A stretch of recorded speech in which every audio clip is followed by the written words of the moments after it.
皆さんごきげんよう、上川薫です。今回取り上げる話題は、日本の防衛予算が過去最高額に到達することが分かりました。今回は、日本の安全保障問題少し改善している方向なので、これについて解説していこうと思います。ただ、この問題を取り上げる前に一つ言っておかなければならないことがあります。インターネット上では、政権批判をする際には、何が何でも批判しようというのが前提になって、どのような政策をしようともひたすらめちゃくちゃに罵倒しまくるといった人が基本的には人気です。しかし私の場合だと、岸田政権の内政政策に関しては問題点が多く不支持であるということを以前にもお話ししましたが、だからといって全てを批判するという前提でお話はしません。政策は一つ一つ個別に判断すべきものです。また、このチャンネルの動画を見ている方にはお分かりだとは思いますが、私は安全保障問題というのは非常に重要な問題だと思っています。戦争になってしまえば、多くの人々が実際に命を失いますし、経済にも凄まじい打撃が与えられることは避けられません。そして、最も大事なのは、こうした戦争や有事といったものは、自分の国がどうしたかだけではなく、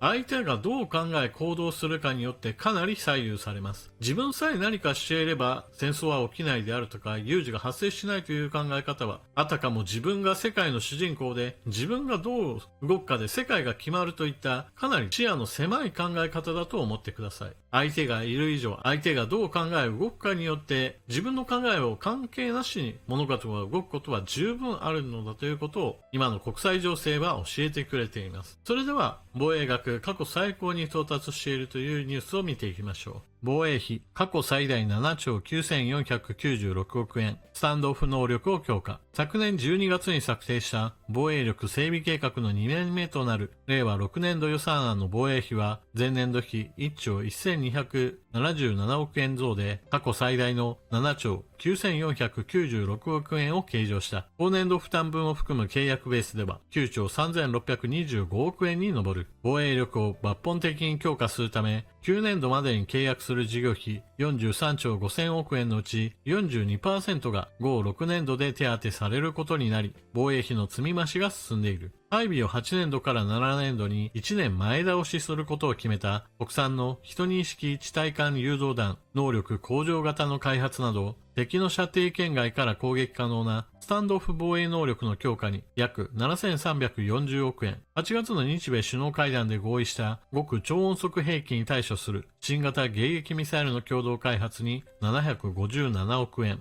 地上配備型迎撃システムイージス・アショアの代替として建造するイージスシステム搭載艦2隻の整備に3731億円を充て、6年度から建造に着手。旧10年度に1隻ずつ収益させることを目指す。継戦能力向上のため、弾薬の確保に約9249億円。装備品の部品不足解消や稼働率向上に約2兆3367億円を充てる。円安や物価高の影響で装備品の単価は上がっている。輸送ヘリコプター CH47 を17機取得するため、計3088億円を計上したが、自衛隊保有の中古部品を活用するなどして単価を下げた。ロシアがウクライナ侵略を継続し、中国が軍事経済分野で圧力を強めていることを念頭に、法の支配に基づく自由で開かれた国際秩序の維持強化に1754億円を計上した。このうち、同志国の軍などに防衛装備品を提供する無償資金協力の制度、政府安全保障能力強化支援 OSA の予算は5年度比で 2.5 倍の50億円を計上した。偽情報の拡散を通じた情報戦への対応を含む情報力の抜本的強化の予算は前年度から34億円増額し597億円とした。具体的には認知領域における情報戦のモニタリング、分析、発信強化を前年度の 2.1 億円から 9.2 億円に大幅増額。国際情勢分析能力強化のための AI 活用も前年度の 1.6 億円から 2.6 億円に増やした。このほか、在外交換とのネットワークなど、情報セキュリティの強化に76億円を盛り込んだ。日本の防衛予算が大きく増えましたよというニュースを聞いて、岸田政権を批判したい人たちにとっては、青筋を立てて怒りたくなるでしょう。しかし、安全保障問題を考えるときに、日本だけを考えるのではなく、周りがどうなっているかを見ましょうという話をしました。そこで見ておきたいのが、中国の軍事費の伸び方です。1998年、1999年のあたりでは、中国と日本の予算は同じぐらいの規模でした。しかし、そのあたりから着実に中国は軍拡を進めてきました。インターネット上では中国の兵器はポンコツだという人たちが必ずいるわけですが、この軍拡をしている中において中国は様々な兵器に対しての開発予算を割り当ててきて、順次保有している兵器の現代化を進めてきました。そして、現在では質量ともに着実に向上してきており、日本単体で中国軍を抑えるのは非常に困難な状況となっています。予算が増えていることとともに、もう一つ安全保障問題の改善傾向が見られる話題をしておきましょう。政府防衛装備移転3原則と運用指針改定、アメリカにパトリオット輸出へ。政府は臨時閣議と国家安全保障会議、NSC で防衛装備品の輸出ルールを定めた防衛装備移転3原則と運用指針の改定を決定した。外国企業などのライセンスを使用して国内生産する装備品のライセンス元国や第三国への輸出を解禁する。指針改定に合わせて米国企業のライセンスに基づき生産している地対空誘導弾パトリオットを米国に輸出することを NSC で決めた。ライセンス生産品は米国ライセンスの部品のみ輸出可能だったが、米国以外も含め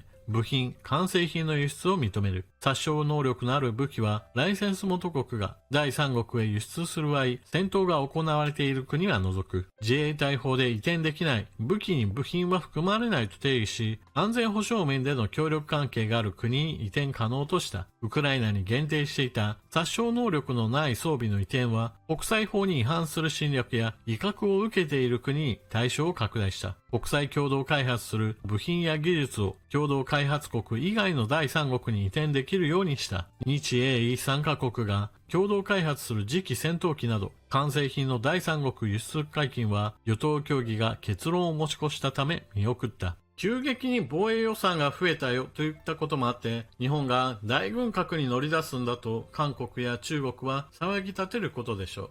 最近の韓国の政権の場合だと、ことさら日本に対する批判はしていないので、こうした防衛予算の増額についても、大して反応はしないかもしれません。一方で中国の方は、かなり大きな声を上げて、日本の軍国主義者が増えているであるとか、ロシアは日本の政権がナチ化したなどといった話をするかもしれません。しかし、記事の後に皆さんにお見せしたように、軍拡を大幅に進めてきたのは中国であり、日本はその間ずっと予算が横ばいでした。つまり、日本の防衛力は少ない予算の中でやりくりしていたかなり苦しい状態が続いていて、決して防衛力が上がったとは言えないような状態が続いてきたのです。ですから、今このように急増したのは本来であればもっと前から緩やかにでもいいから上げていくべきものが今まで上がってこなかったからこそのその代償を払っている段階なのです。また、私は岸田政権の国内政策に問題があり不支持だといった話をしているのは、こうした防衛予算を上げるためのその裏付けである経済成長が今の政権にはなかなか難しいからです。例えば防衛予算がどんどん上がっていっても問題ない状態というのは、それこそ GDP が拡大し続け、税収についても上向きである、そういった状態が維持継続していれば、防衛予算が増えたとしても負担感としてはありません。中国が軍拡を進めてきた背景というのはそのような経済発展というものを背景としてお金をガンガンと突っ込んでいっても、それでもなお経済としては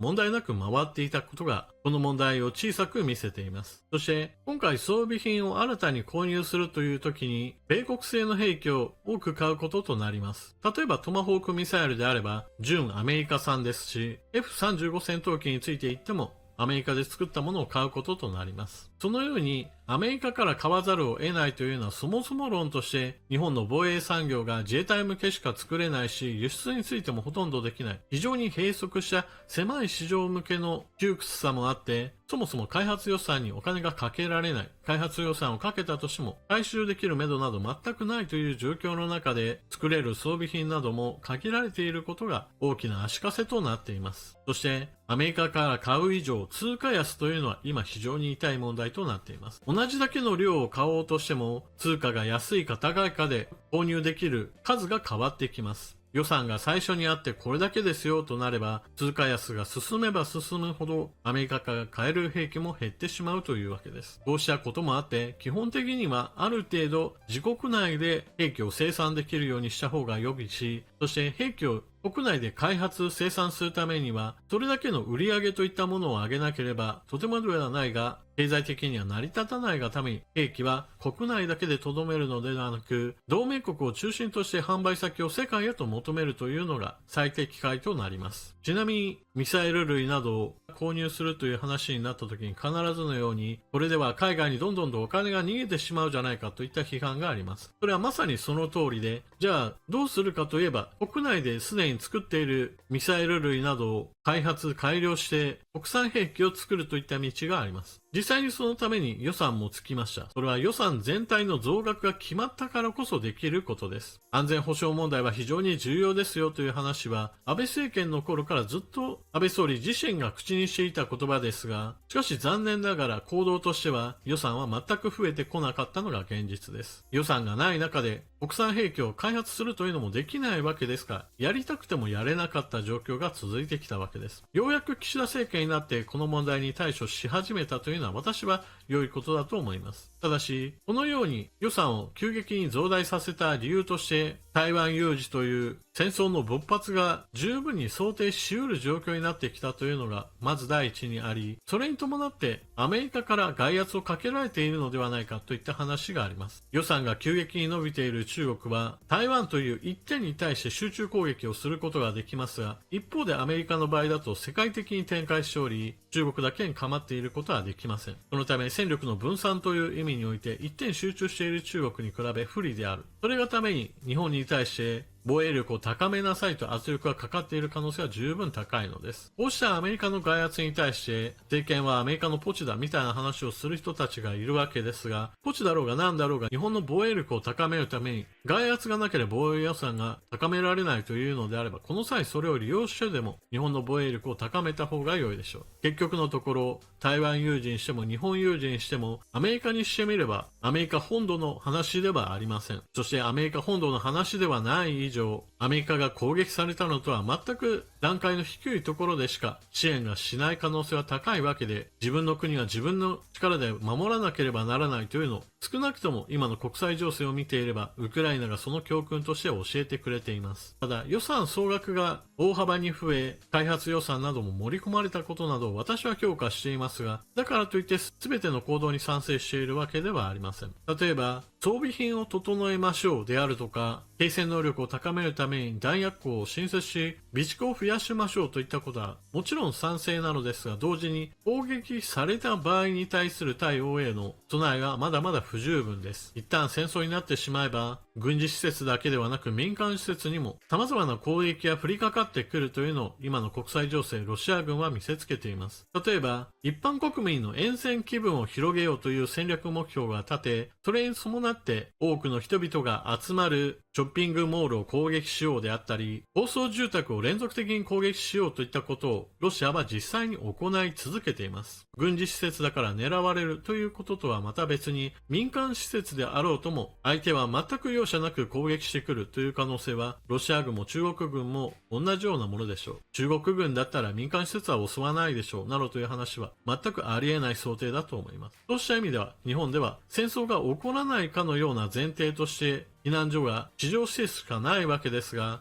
地下の避難施設を作る、そうしたことにもお金をかけなければならないでしょうし、攻撃が来ることを前提として最低限行政や自衛隊関連の施設は地下施設なども建造していく必要があるでしょう。そしてこうした安全保障問題について少し改善がなされていることの一つの形として予算の次には兵器輸出についても一歩前進しています。今回はアメリカに対してパトリオットミサイルを日本で製造した分をアメリカに送るという話をしているわけですが、このような話他にもあって、日本において NATO 規格の砲弾を作りそれをイギリスに販売する話などが今浮上しています。この話題についてはロシアが特に日本に対して声を上げていて、日本がアメリカにミサイルを売るぞ、日本がイギリスに砲弾を売るぞといったことを非難しています。しかし現在の日本の防衛装備品輸出というのはあくまでも攻撃されていない国に対する輸出販売が限定的に行われるだけであり、まだまだ兵器輸出の道は第一歩にしか過ぎないとも言えます。ちなみにアメリカの場合だとパトリオットミサイルをわざわざ日本から仕入れる理由というのは、ウクライナに対して防空ミサイルとしてパトリオットミサイルを供与しているからです。戦争が起こっていない時はパトリオットミサイルの消費量はほとんどありませんから、供与が続けば当然のように在庫は大幅に減ってしまいます。そうした在庫を回復させるためにも日本への発注というものがあり得るわけです。また、イギリスが日本から NATO 規格の砲弾を買う話をしているというのも、これもまたヨーロッパ各国がウクライナに対して砲弾供与を進め、各国においてそもそも在庫があまりなかったところに一気に供給したがために在庫の埋め合わせが全く進んでいないといったことがあります。そのために日本に対しても砲弾を売ってほしいという話が出てきたわけです。こうした話ではこれまで目立ってきたのは韓国に対する発注でした。韓国は北朝鮮と睨み合っている関係で多くの榴弾砲が配備され、それに伴って在庫の砲弾も非常に多く蓄えています。そしてそれらが大量に消費されることを前提として、ある程度生産設備も整っていましたから、砲弾を大量に発注してもそれに耐えうるだけの生産設備があったからです。しかし、韓国の生産分だけで全てを埋め合わせることなどできませんから、その分だけ生産が急増していない日本に対して白羽の矢が立ったというわけです。このような動き全体というのは、今国際情勢が非常にこれから危険な状態になるということを示唆しています。決してこれから世界が安定化し平和で戦争のなくなるような世界が来るなというわけではありません。ロシアがウクライナに侵略している。そしてロシアは国連常任理事国で核兵器保有国で、そしてロシアに対する威嚇行動をする国などに対しては核で報復することも辞さないといったことをほのめかし、それに伴ってウクライナに対する支援をかなりの段階から抑制し続けることとなってきました。そうやって支援の遅れがじわじわと効いてくる中において、ようやく2023年はウクライナに対する支援が本格化したのですが、残念ながら2022年、2023年と年月が流れることによって支援する側の国の中においてウクライナへの関心が薄れ、支援に対する機運が下がってきてしまっているという問題を抱えています。このような状態というのは、どこかの国が戦争を起こしたとしても国連は止められないし、そして侵略した国に対する手返しも不十分であるということを示しています。それはまさに国際秩序の崩壊した世界が到来することを意味しており、軍拡を進めている中国にとっては非常に動きやすくなった情勢だということを理解する必要があるでしょう。決して日本の防衛予算が大幅に増額しているということをもってして中国が危険な行動に出るのではなく、中国が危険な行動に打って出ることがより簡単になってきているということを踏まえた上で、日本は備えを強化しなければならないのです。安全保障問題というのは日本国内だけの問題ではなく、